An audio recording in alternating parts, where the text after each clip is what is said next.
The most powerful woman in the row. I found out my best friend's mom was secretly worth hundreds of millions when she showed up at my eviction in a beat-up Honda. Jenny and I had been friends since college, but she never talked much about her family. Her mom, Diane, was this quiet, unassuming woman who wore the same cardigan to every parent weekend. She worked in finance, but that's all I knew. Jenny never had flashy things, lived in the same cramped apartment as me after graduation, and complained about student loans like the rest of us.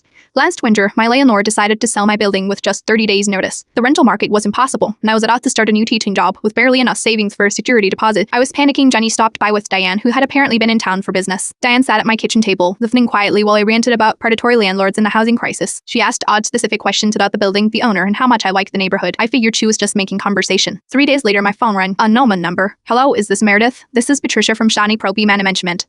I'm calling because we've reviewed your application for the Westlake Apartments. I hadn't applied to any Westlake Apartments, but Patricia continued. We'd like to offer you the 2-bedroom unit at a reduced rate, $1,100 monthly, with no security deposit required. It's part of our Community ITES program. That was literally half the market rate. I thought it was a scam. Could I ask how you got my information? I managed to say. Oh, it was a recommendation through our board member, Ms. Warner. I didn't know any Warner. When I called Jenny to tell her about this weird call, she went quiet, then sighed. Warner is my mom's last name, her real last name. Turns out Diane wasn't just in finance. She was the majority shareholder of a private equity firm that owned half the commercial real estate in 3 major cities, the modest Honda. She drove it because she thought luxury cars were wasteful transportation. The same cardigan, handmade by a Parisian artisan for $6,000. She bought your building, Jenny admitted, and 3 others on the block. She's converting them to mixed income housing with controlled rents. I was speechless. Why wouldn't you tell me your mom is basically a billionaire? Jenny looked down. Because growing up, everyone wanted to be my friend because of what my family had in college. I just wanted someone to like me for me. I moved into that apartment last month. Yesterday, I received an employment offer from the Diane Warner Foundation. Joe's with Tassinaqua working on affordable housing solutions. She showed me an email from Diane. Meredith has a master's in urban planning she's not using,